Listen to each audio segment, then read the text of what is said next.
Di hadirat Tuhan itu aman, indah, senang. Tapi kalau ada kekurangan itu bukan senang, tapi hati gusar, takut, gak berani. Jadi kalau pertanyaan di dalam Maleakhi pasal 3, siapakah yang dapat tahan akan hari kedatangannya? Itulah orang-orang yang sudah benar-benar mengalami pengudusan.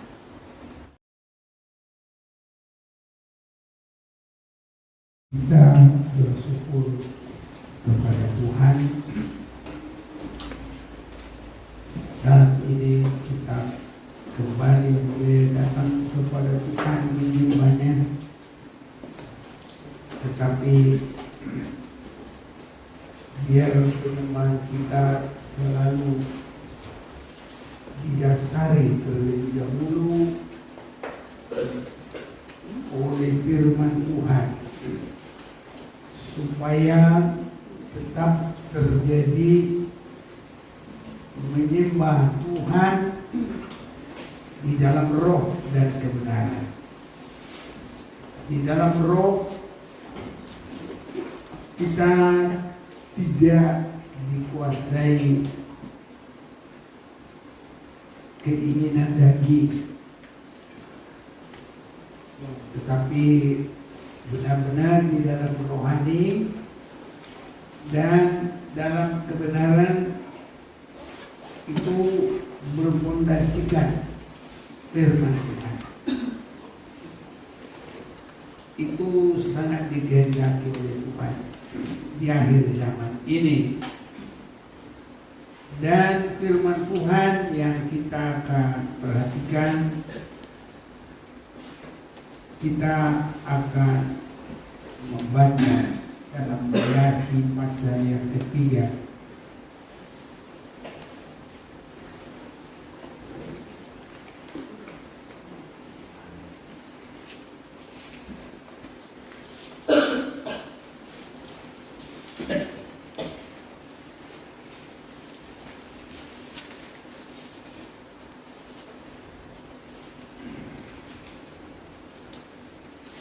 Kita akan membaca ayat yang kedua. Siapakah yang dapat tahan akan hari kedatangannya? Dan siapakah yang dapat tetap berdiri apabila ia menampakkan diri? Sebab ia seperti api tukang pemurni logam, dan seperti sabun tukang penatu. Ia akan duduk seperti orang yang memurnikan dan mentahirkan perak, dan ia mentahirkan orang Lewi, menyucikan mereka seperti emas dan seperti perak, supaya mereka menjadi orang-orang yang mempersembahkan korban yang benar kepada Tuhan. Sampai dalam hari ini kita sudah baca, saudara-saudaraku, kita saat sekarang adalah di dalam penantian kedatangan Yesus yang kedua, yang bukan lagi seperti dalam penyelamatan awal waktu kedatangannya ke bumi ini, tetapi dia adalah yang benar-benar mengoreksi. Bahkan penyucian ini adalah yang dimaksud penyucian akhir, bukan lagi dari hal awal. Itu sebabnya kalau kita perhatikan penyucian di dalam kitab Wahyu itu adalah penyucian khusus buat 7 sidang jemaat. Jadi bukan lagi untuk umum. Dan itu hanya koreksi-koreksi terakhir untuk melihat sedikit kekurangan supaya diselesaikan. Dan kalau kita perhatikan 7 sidang jemaat itu masing-masing langsung kepada kekurangan per jemaat-jemaat. Jadi tidak sekali semua sama kepada 7 sidang jemaat, tidak. Tapi langsung berbeda-beda sesuai dengan kekurangan apa yang masih sisa. Itu supaya diselesaikan. Jadi kita perhatikan penyucian Tuhan itu merupakan koreksi yang sangat tajam, sehingga disebut siapakah yang dapat tahan akan hari kedatangannya, dan siapakah yang dapat tetap berdiri apabila ia menampakkan diri.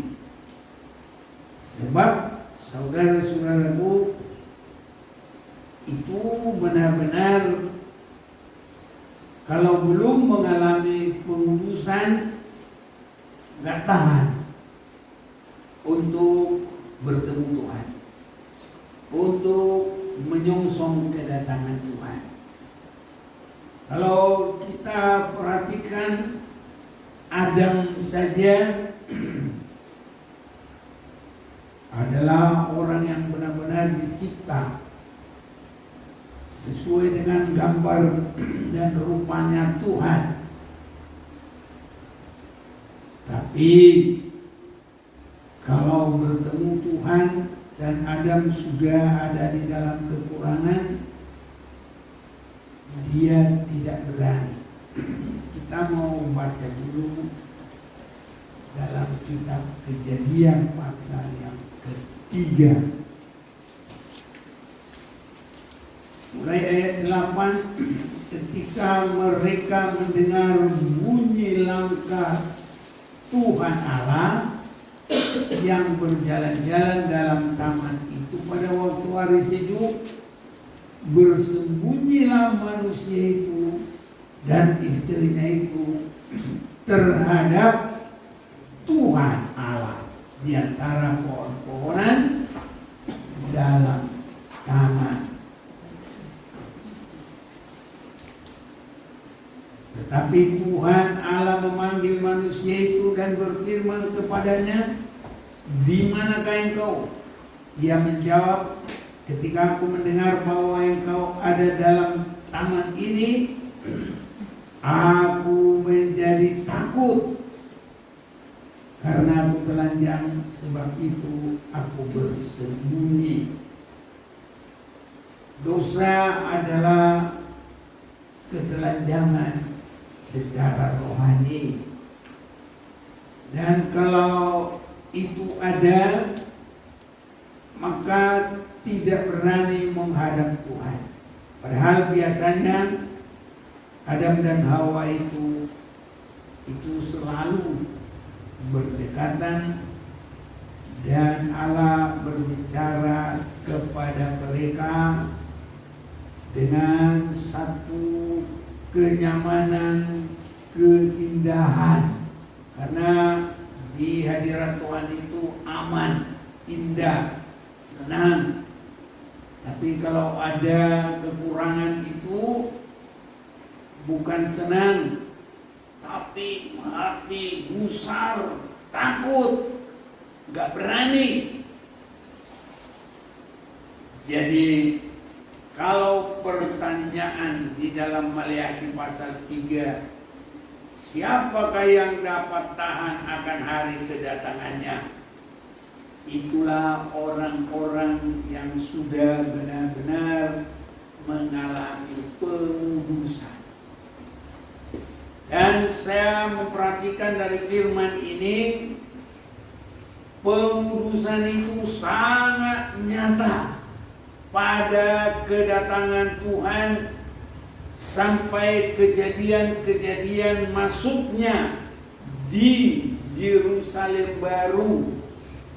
Tidak ada sedikit noda, tidak ada sedikit cacat, tidak ada sedikit dosa. Semua begitu jelas. Itu sebabnya Tuhan berkata, lihat, aku jadikan semua baru, semuanya.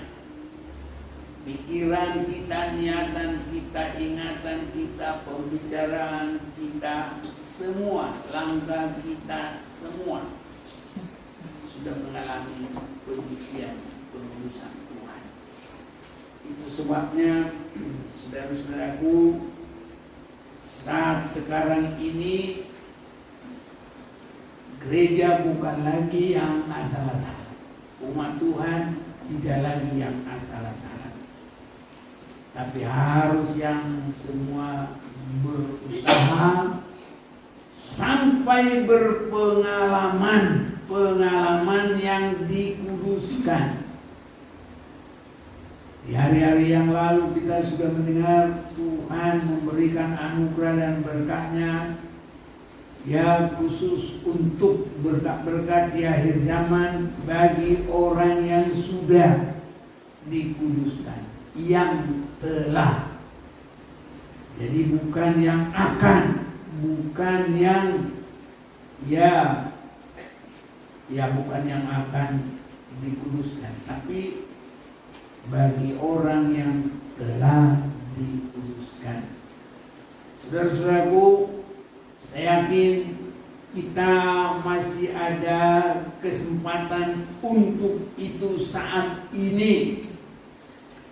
Kita masih mendapat firman Tuhan, kita masih dibantu, didukung, ditolong oleh Roh penolong itulah Roh Kudus.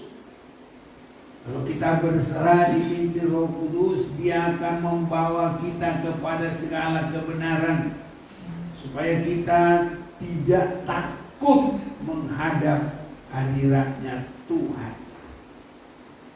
Saudara-saudaraku, kalau saya melihat dari firman ini, semakin kita memperhatikan Yohanes, murid Tuhan, dia adalah murid yang termuda, bahkan juga dialah yang terakhir hidup di bumi dari antara murid-murid Yesus. Dialah yang pernah juga bersandar langsung di dada Yesus. Tapi kalau menghadapi Yesus di dalam kemuliaannya, datang khusus kepada Yohanes di dalam satu pengalaman penglihatan. Maka Yohanes yang sudah begitu dekat dengan Tuhan, yang terus bersama-sama dengan Tuhan sepanjang 3,5 tahun. Kalau kita boleh perhatikan dalam Wahyu pasal 1 ayat 17, ketika aku melihat Dia, jadi Yohanes melihat Yesus, tersungkurlah aku di depan kakinya, sama seperti orang yang mati.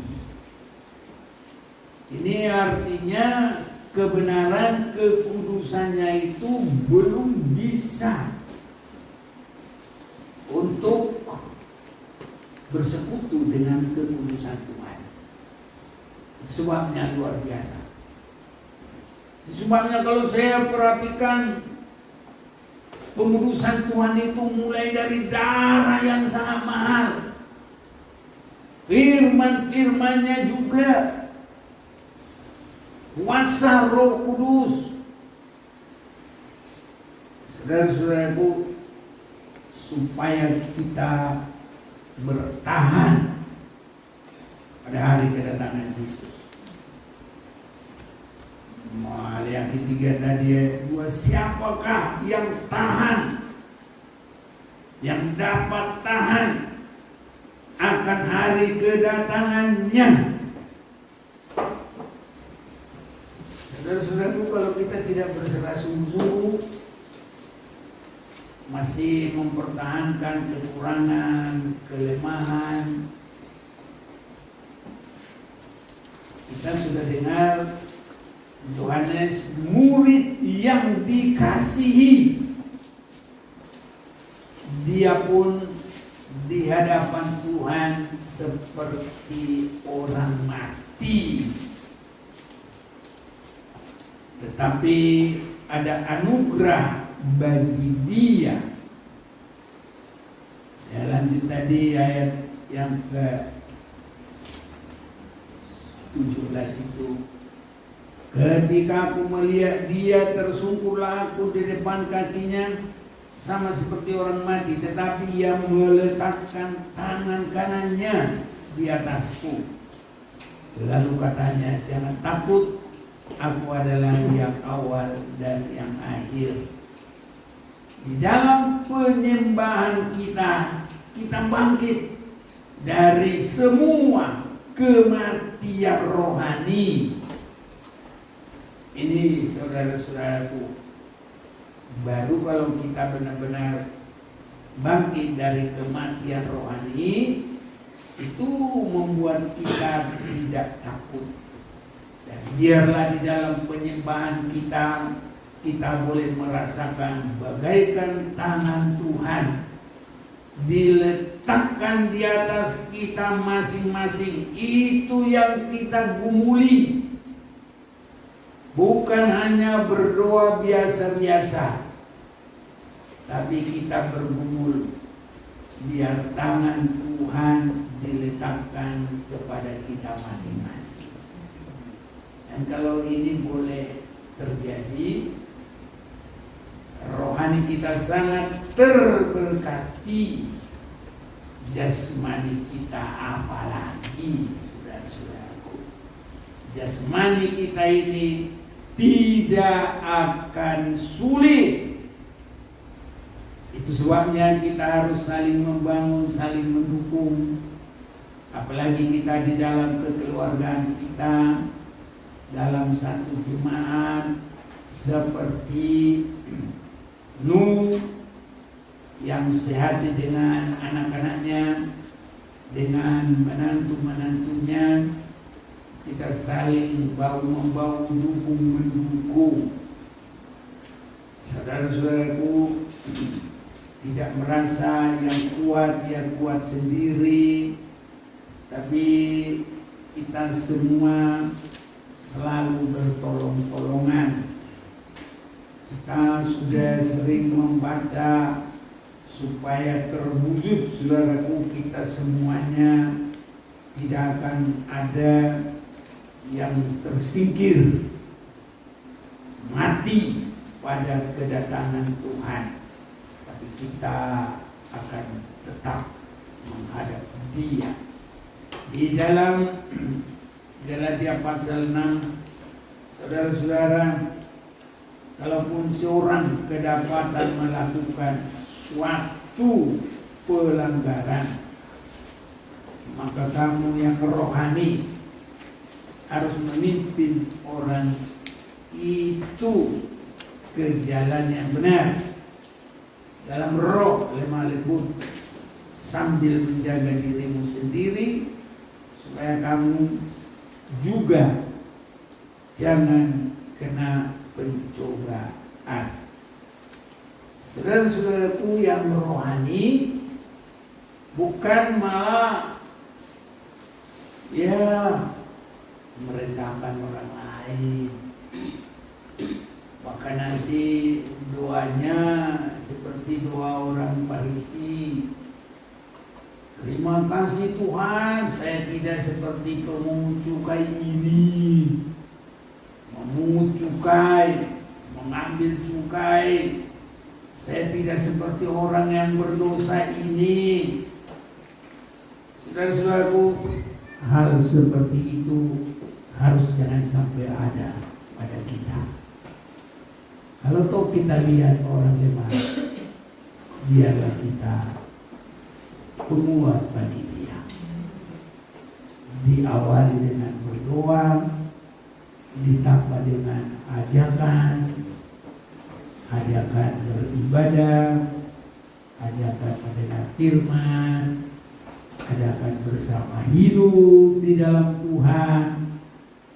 Ini saudara-saudara, sehingga dalam ayat 2 tadi, dalam Galatia 6 itu, bertolong-tolonglah menanggung bebanmu, demikianlah kamu memenuhi hukum-hukum Kristus. Kalau kita sudah memenuhi hukum-hukum Kristus, itulah kebangkitan bagi kita. Tidak di dalam ketakutan, tidak di dalam kematian, tapi kita sudah mengalami bangkit bersama dengan Kristus, sudah dibaharui. Pembaruan dalam kitab Wahyu adalah pembaruan yang sepenuh. Sampai Yesus itu berkata, lihat, aku jadikan semuanya baru. Ini saudaraku, aku menjadikan segala sesuatu baru. Dan firman-Nya, tuliskanlah, karena segala perkataan ini adalah tepat dan benar. Jadi kalau kita masih ada kekurangan, tetap dalam ketakutan dan tidak mampu menghadap Tuhan, saudara-saudara yang terkasih. Sebabnya kita saat ini harus berdoa, berserah kepada Tuhan, pasrah kepadanya dengan sungguh-sungguh. Kita mau pakai kesempatan ini